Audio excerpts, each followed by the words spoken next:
आध्यात्मिक कहानियाँ। नमस्कार दोस्तों, स्वागत है आप सभी का एक बार फिर से आपके अपने पसंदीदा YouTube चैनल आध्यात्मिक कहानियों में। दोस्तों, अभी तक आपने सुना किस तरीके से हनुमान जी देखते हैं माता सीता को यानी कि जानकी को राक्षसी घेरे में। चलिए आगे की कहानी शुरू करते हैं, जिसका शीर्षक है हनुमान सीता भेंट। कहानी शुरू करने से पहले दोस्तों, मैं आप सभी से जानना चाहती हूँ, क्या आप अपनी जिंदगी में कुछ नया सीखना चाहते हैं? अगर हाँ, तो आप मेरे चैनल आध्यात्मिक कहानी को तुरंत लाइक कीजिए, शेयर कीजिए और सब्सक्राइब करना बिल्कुल ना भूलिए, क्योंकि ऐसे ही धार्मिक पौराणिक कहानी कथाएं हम इस चैनल द्वारा आप तक पहुँचाते रहते हैं। अगली कहानी है हनुमान सीता भेंट। चलिए कहानी शुरू करते हैं। पराक्रमी हनुमान जी विचार करने लगे कि सीता का अनुसंधान करते करते मैंने गुप्त रूप से शत्रु की शक्ति का पता लगा लिया है तथा राक्षस राज रावण के प्रभाव का भी निरीक्षण भी कर लिया है। जिन सीता जी को हजारों लाखों वानर समस्त दिशाओं में ढूंढ रहे हैं, आज उन्हें मैंने पा लिया है।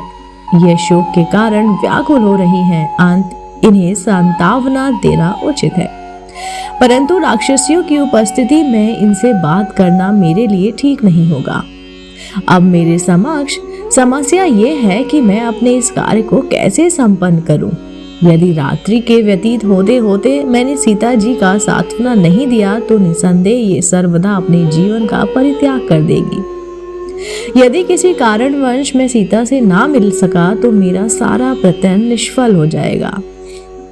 रामचंद्र जी और सुग्रीव को सीता के यहाँ उपस्थित होने का समाचार देने से भी कोई लाभ नहीं होगा, क्योंकि इनकी दुखद दशा को देखते हुए ये नहीं कहा जा सकता कि ये किस समय निराश होकर अपने प्राण त्याग दे।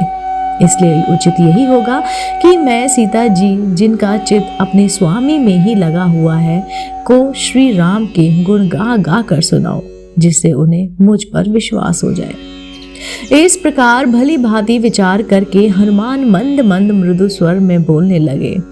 इक्ष्वाकु के कुल में परम प्रतापी तेजस्वी यशस्विनी एवं धन धान समृद्ध विशाल पृथ्वी के स्वामी चक्रवर्ती महाराज दशरथ हुए हैं। उनके ज्येष्ठ पुत्र उनसे भी अधिक तेजस्वी, पराक्रमी, धर्मपरायण, सर्वगुण संपन्न, अति दयानिधि श्री रामचंद्र जी अपने पिता द्वारा दी गई प्रतिज्ञा का पालन करने के लिए अपने छोटे भाई लक्ष्मण के साथ, जो उनके ही वीर पराक्रमी और भ्रात भक्त हैं, 14 वर्ष की वनवास की अवधि समाप्त करने के लिए अनेक वनों में भ्रमण करते हुए चित्रकूट में आकर निवास करने लगे। उसके साथ उनकी परम प्रिय पत्नी महाराज जनक की लाडली सीता भी थी। वनों में ऋषि मुनियों को सताने वाले राक्षसों का उन्होंने संहार किया। लक्ष्मण ने जब दुराचरणी सुपर्णखा के नाक कान काट लिए तो उनका प्रतिशोध लेने के लिए उनके भाई खरदूषण उनसे युद्ध करने के लिए आए, जिनको रामचंद्र जी ने मार गिराया और उस जनस्थान को राक्षसी विहीन कर दिया। जब लंकापति रावण को खरदूषण की मृत्यु का समाचार मिला तो वह अपने मित्र मारीच को लेकर छल से जानकी का हरण करने के लिए पहुंच गया। मायावी मारीच ने एक स्वर्ण मृग का रूप धारण किया, जिसे देखकर जानकी की मुग्ध हो गई। उन्होंने राघवेंद्र को प्रेरित करके उन माया मृग को पकड़कर या मारकर लाने के लिए भेजा।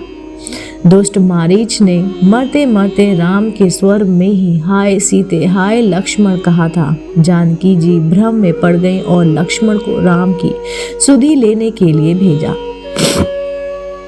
लक्ष्मण के जाते ही रावण ने छल से सीता का अपहरण कर लिया। लौटकर राम ने जब सीता को ना पाया तो वे वन वन घूम घूम कर सीता की खोज करने लगे। मार्ग में वानर राज सुग्रीव से उनकी मित्रता हुई। मुग्रीव ने अपने लाखों वानरों को दशों दिशाओं में जानकी जी को खोजने के लिए भेजा।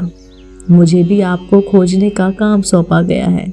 मैं 400 कोस चौड़े सागर को पार करके यहाँ पर पहुँचा हूँ। श्री रामचंद्र जी ने जानकी जी के रूप, रंग, आकृति, गुणों वाली जैसे वर्णन किया था, उस शुभ गुणों वाली देवी को आज मैंने देख लिया। इतना कहकर हनुमान जी चुप हो गए। उनकी बातें सुनकर जनकनंदिनी सीता को विस्मक युक्त प्रसन्नता हुई। जब उन्होंने ऊपर नीचे तथा इधर उधर दृष्टिपात किया तो शाखा के भीतर छुपे हुए विद्युत पुंज के समान अत्यंत पिंगल वर्ण वाले श्वेत वस्त्र धारी हनुमान जी पर उनकी दृष्टि पड़ी। स्वयं पर सीता जी की दृष्टि पड़ते देखकर मूंगे के समान लाल मुख वाले महातेजस्वी पवन कुमार उस अशोक वृक्ष के नीचे उतर आए। माथे पर अंजलि बांध सीता जी निकट आकर उन्होंने विनीत भाव से दीनता पूर्वक प्रणाम किया और मधुर वाणी में कहा, हे देवी, आप कौन हैं? आपका कोमल शरीर सुंदर वस्त्र भूषणों से सुसज्जित होने के योग्य होते हुए भी आप इस प्रकार का नीरस जीवन व्यतीत कर रही हैं। आपके अश्रु भरे नेत्र से ज्ञात होता है कि आप अत्यंत दुखी हैं। आपको देखकर ऐसा प्रतीत होता है कि आप आकाश मंडल से गिरी हुई रोहिणी हैं। आपके शोक का क्या कारण है? कहीं आपका कोई प्रियजन स्वर्ग तो नहीं सिधार गया? कहीं आप जनकनंदिनी सीता तो नहीं हैं जिन्हें लंकापति रावण जनस्थान से चुरा लाया है? जिस प्रकार आप बार बार ठंडी सांसें लेकर हाय राम पुकार रही हैं, उससे ऐसा अनुमान लगाया जा सकता है कि आप विदेही कुमारी जानकी ही हैं। यदि आप सीता जी हैं तो आपका कल्याण हो। आप मुझे सही सही बताइए, क्या मेरा ये अनुमान सही है? हनुमान का प्रश्न सुनकर सीता बोली, हे वानर राज, तुम्हारा अनुमान अक्षरक्ष सही है।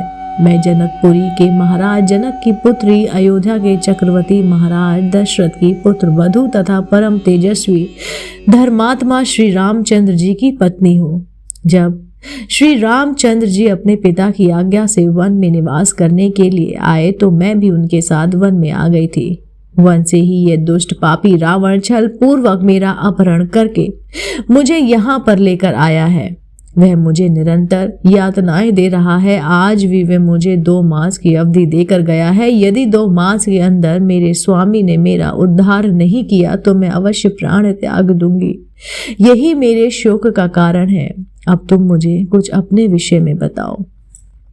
दोस्तों, उम्मीद करती हूँ आपको मेरे द्वारा सुनाई गई कहानी हनुमान सीता भेंट पसंद आई होगी, जो कि थी सुंदरकांड से।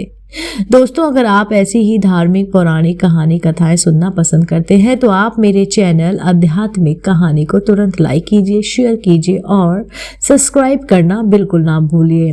मैं आपको जल्दी ही मिलती हूँ इसी वीडियो पर नए रोचक कहानी के साथ। आप देख रहे थे आपका अपना पसंदीदा YouTube चैनल आध्यात्मिक कहानियाँ।